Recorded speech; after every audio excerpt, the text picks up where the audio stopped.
दिल्ली और एनसीआर में लगातार हवा की गुणवत्ता खराब होती जा रही है। एक्यूआई लेवल कई इलाकों में 1000 को क्रॉस कर चुका है और सीवियर कैटेगरी में लगातार एक्यूआई बना हुआ है। इससे कई तरीके की बीमारियां होती हैं और इनमें सबसे खतरनाक है कैंसर। अलग अलग तरीकों का कैंसर होता है और किस तरीके से कैंसर से बचें, क्या सावधानी अपनानी चाहिए। और हमारे साथ इस वक्त गंगाराम अस्पताल के कैंसर डिपार्टमेंट के हेड श्याम अग्रवाल जी मौजूद हैं। सर, एयर क्वालिटी इंडेक्स की बात की जाए, हवा की गुणवत्ता दिल्ली में बहुत ख़राब हो चुकी है। लोग बीमार होते जा रहे हैं, कैंसर के मरीजों की संख्या बढ़ने की भी आशंका है। किस तरीके से ये वायु प्रदूषण लोगों को कैंसर की तरफ लेकर के जा रहा है? एयर पॉल्यूशन में जो हवा में जो सब्सटेंसेस होते हैं, पर्टिकुलरली PM 2.5 जिसको बोलते हैं, जिसमें कि बहुत सारी गैसेस होती हैं, जैसे नाइट्रस ऑक्साइड या सल्फर डाइऑक्साइड, O3 और भी जो पदार्थ रहते हैं हवा के अंदर, जो कि जब एयर क्वालिटी ख़राब होती है तो वो हम आम लोग जो हैं वो इनहेल करते हैं अपने लंग्स के अंदर। लंग्स में जो सेल्स रहते हैं वो धीरे धीरे उन केमिकल्स के ज़रिए जो कि एयर पॉल्यूशन में हैं वो डैमेज होते चले जाते हैं।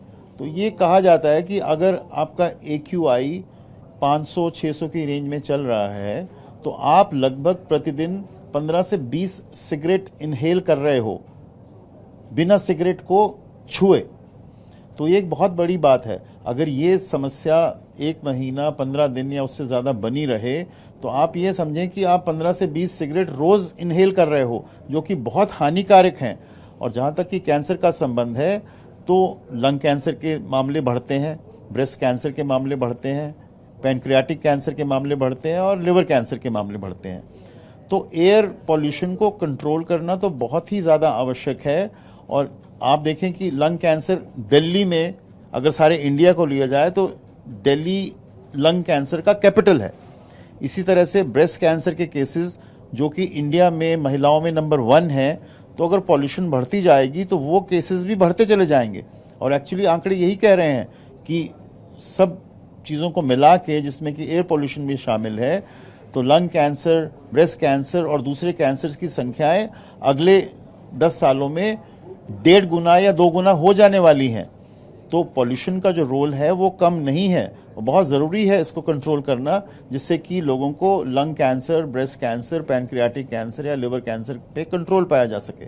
सर, सरकार तो अपनी तरफ से कोशिश कर रही है, स्कूल्स को बंद किया जा रहा है और इवेंट को लगाया जा रहा है और तमाम जो उपाय हैं, कदम है, वो उनको लिया जा रहा है। लेकिन हम लोग अपनी सुरक्षा खुद किस तरीके से करें, क्योंकि अभी जो हालात हैं वो सुधरने की बजाय लगातार ख़राब हो रहे हैं। कई इलाकों में 1000 से ज़्यादा जो PM10 है वो पहुँच चुका है, AQI जो है 1000 से ज़्यादा पहुँच चुका है। तो देखिए, ये तो बहुत बड़ा मुद्दा है, पॉलिटिकल मुद्दा है। अगर आप घर में रह सकते हैं तो घर में रहें, कमरे में रह सकते हैं रहें। आजकल एयर प्योरीफायर्स मिल रहे हैं, अगर आप उस हवा को साफ़ करें जिसको कि आप इनहेल कर रहे हैं तो वो बहुत ज़रूरी है। अगर आप दिल्ली से बाहर जा सकते हैं जहाँ पे कि हवा साफ़ है तो वहाँ पे जाके 1 हफ्ता 10 दिन आप गुजार सकते हैं। लेकिन ख़राब हवा अगर आप इनहेल करेंगे तो immediately as far as cancer is concern वो नहीं होता है, लेकिन दूसरी परेशानियाँ जिसमें कि जिनको अस्थमा है, दमा है, इनहेलर की ज़रूरत है, छींक आनी है, एलर्जी है, तो ये समस्याएं तो तुरंत हो जाएंगी, जिसकी वजह से कि ख़ास तौर पे बच्चे हैं या बूढ़े लोग हैं उनको अस्पताल में जाके अपना इलाज कराना पड़ेगा। तो आपको यही हिदायत दे सकते हैं कि अगर आप कमरे में रहें, उसके दरवाजे को बंद करके रखें और अगर एयर प्योरीफायर लगा सकते हैं तो वो लगाएं और अपनी सेफ्टी का ध्यान करें। यानी आपका ये कहना है कि अभी खुद तो सुरक्षित रहना ही होगा, लेकिन अगर मजबूरी में बाहर निकलते हैं तो इसका मतलब हम कई तरह की बीमारी और ख़ास तौर से कैंसर के दरवाजे को दस्तक दे रहे हैं। कैंसर एक लंबे तौर पे होता है।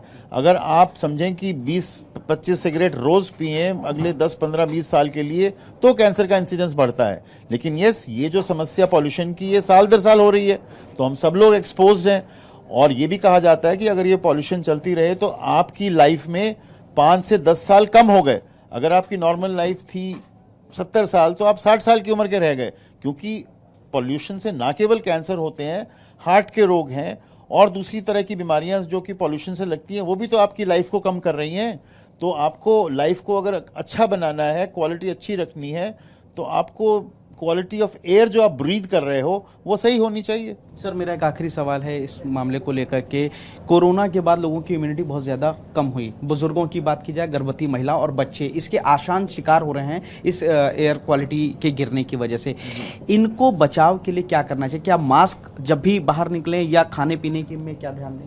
जितना हो सके घर से बाहर ना निकलें, घर में रहें, बंद कमरे में रहें, और अगर बाहर जाना ही है तो आप मास्क का इस्तेमाल कर सकते हैं जिससे कि जो मोटे पार्टिकल्स हैं वो आप शायद ना इनहेल करें।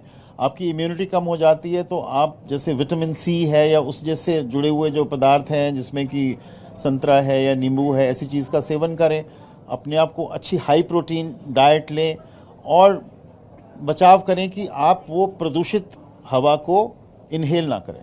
जाहिर तौर पर डॉक्टर श्याम अग्रवाल जो कि गंगाराम अस्पताल के कैंसर डिपार्टमेंट के हेड हैं, बता रहे हैं कि इस वक्त हम सभी को चौकन्ना रहने की ज़रूरत है, तमाम एहतियात बरतने की ज़रूरत है ताकि इस गिरती हुई वायु की जो गुणवत्ता है उसके शिकार ना हो और हम लोग बीमार ना हो और कैंसर की चपेट में बिल्कुल ना आए। लेकिन इस वक्त अलार्मिंग सिचुएशन है, खुद का ख्याल रखने के लिए। कैमरामैन हरीश के साथ पुनीत शर्मा, TV9।